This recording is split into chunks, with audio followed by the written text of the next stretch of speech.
welcome to this special edition of Lockdown But Not Out. And today I've got a very, very good friend of mine to join me. Someone who is more like a brother than, a cricketer colleague. Pragyan Ojha, very, very dear friend. First Indian spinner to win a purple cap in the IPL, rather first spinner to do that. Man of the match and T20 debut, 3-time IPL winner, lots of box ticks in Pragyan's career.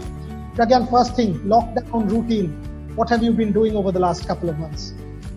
Thank you, Boria, for such a beautiful introduction. And yes, I have known you since long before I started playing for the country.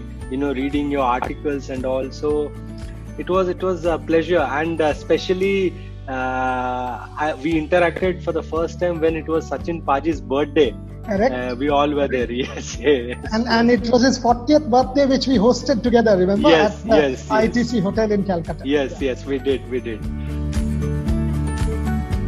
So as far as my personal life is concerned, it's been brilliant because I have spent a lot of time with my son, who's just 9 months old.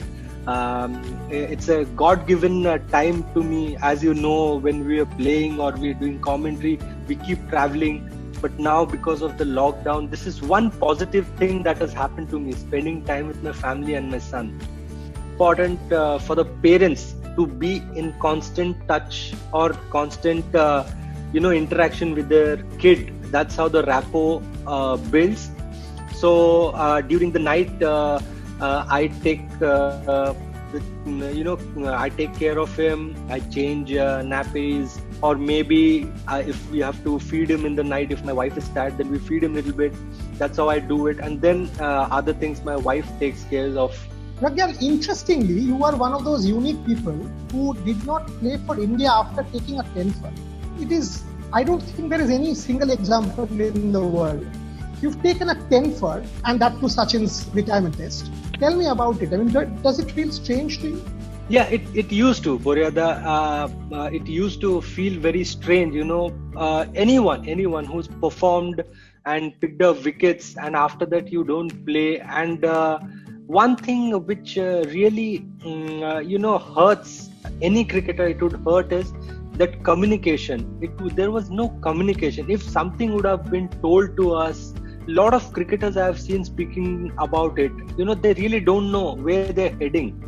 I think these things, if it is taken care of, then I think it will be better for a sports person, because you put in so much hard work, you do so much. Okay, I know selectors are not liable that they should pick you even if you perform, but some communication has to be there. That's what I feel. I'm saying one memory of yours from that test match, the Sachin retirement test match, that you will never forget. I think everything, each and every moment of that test match was memorable. When you're playing those kind of test matches, I think anyone in the country would have loved to be in that 15 that players were selected.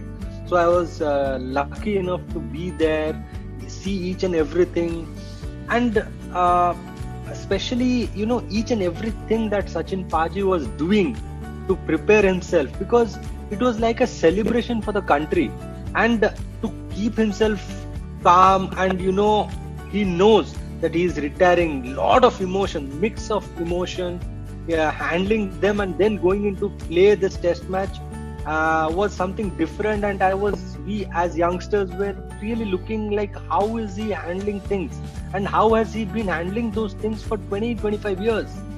The highest point of your cricket career, which will that be?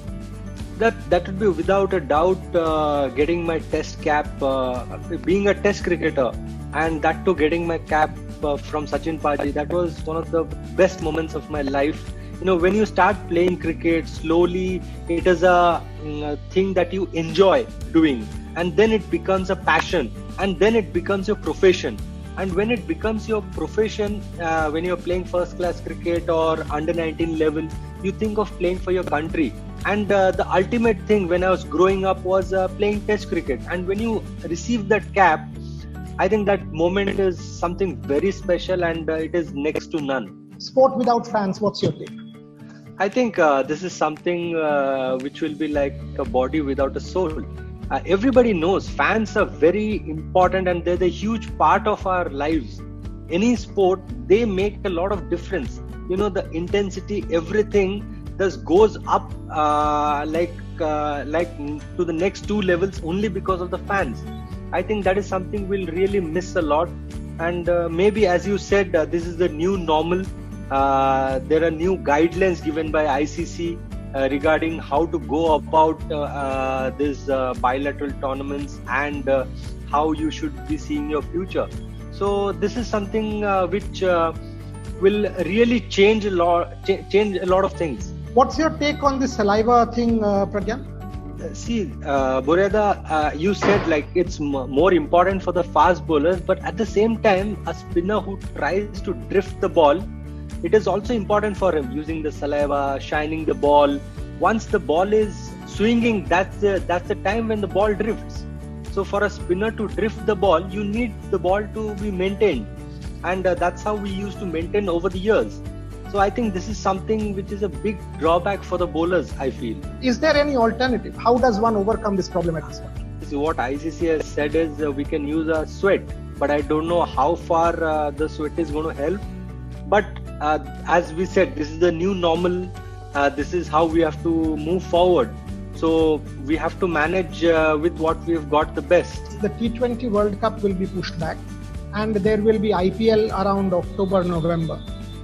Your take on that? Would you welcome an IPL in India, and you think that can actually sort of rejuvenate society if the virus situation is under control? Without a doubt, I think IPL is one of the most premium tournaments, and it's a great decision because when you're having a World Cup, you cannot have a World Cup, a world event just after the pandemic is over. So you need some match practice, some tournament before the World Cup. I think IPL is just the perfect thing. Like, everybody comes, they want to play IPL. Once they play IPL, they'll have a good match practice and good intensity cricket. And then later on, they can go and play the World Cup. Pragyan, your take on playing other T20 leagues? Because, that is something that is doing the rounds. We were talking to Suresh, we were talking to some other players, that Indian players who can still make a comeback, Indian players who've just done, should they be allowed to play in other T20 leagues? What do you think? I think it's a very tricky question, Boria. Like people who are playing IPL and playing first class cricket, I think it will be a little difficult for them.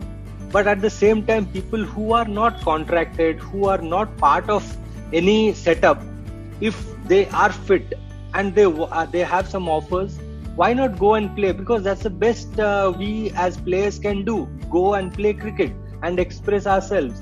And even I was also planning to talk to the board and request them to allow and give me permission to go out and play other leagues. Like there are a lot of leagues all over the world. So if I go and play, I can have a good time. And as a cricketer, what best it can be you going out and playing cricket all over the world. Again, tell me about that Mohali test match. Exactly what transpired.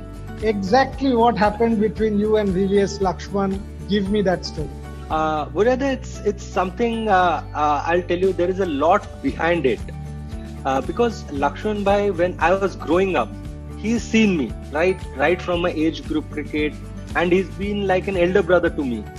So when we were batting together, before that, Ishant and Lakshman Bhai had played really well, and they had batted out of their skin to get into that position. So he never wanted us to, lose that test match because of a silly mistake. So maybe I was there, and because he knows me so well, and he never wanted to lose that test match, and the hard work that he has put in, he never wanted it to be wasted. That reaction had come out. But I really welcome it because when you're playing for your country, it is never about an individual. I would like to take that situation 100 times if my team wins. Definitely, that will be one of the best wins I can say, because Lakshman Bhai batting with the tail enders, especially against Australia, beating all the odds and taking us over the rope. I think that was brilliant.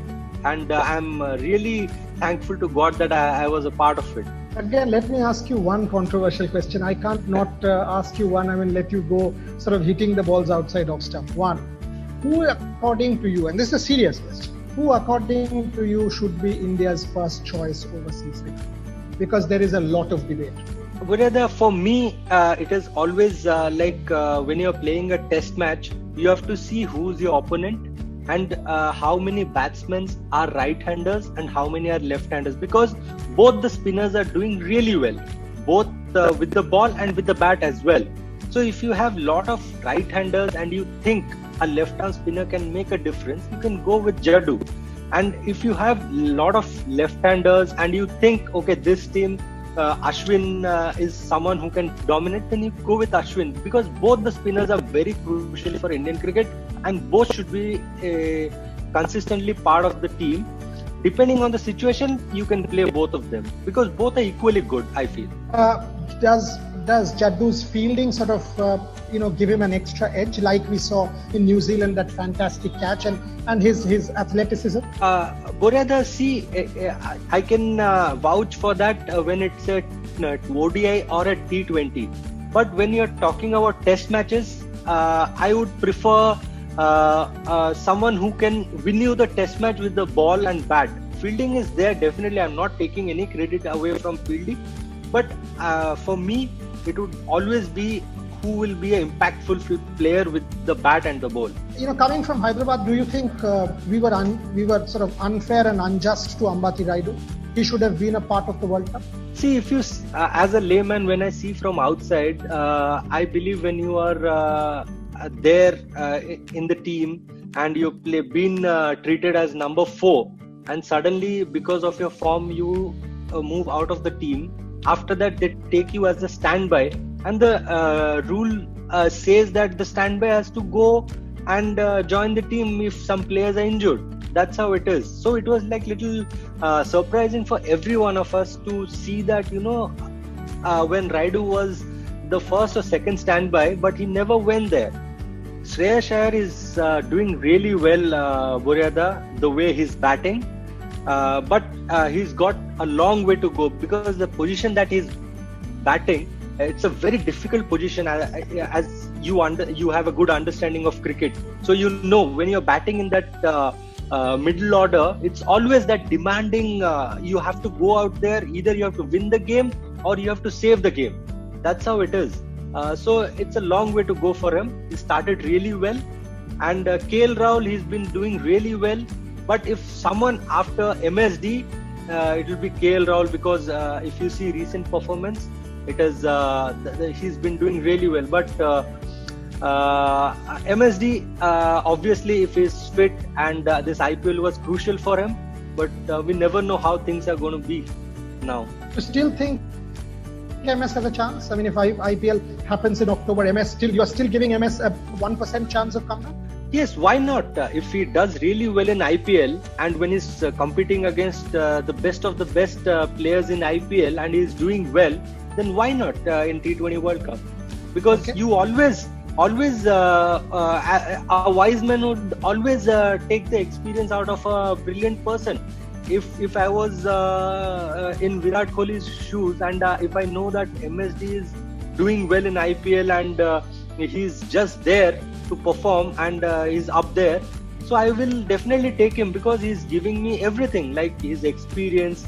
He's a successful captain and he can get runs in crucial situations, and he's a brilliant wicket keeper, and he can guide a lot of bowlers when the match is going on. Pragyan, all the very best to you. Stay safe, stay healthy. Sooner than later, we will soon be in the commentary box together, talking to each other and commentating once cricket resumes. Till then, I'll see you digitally.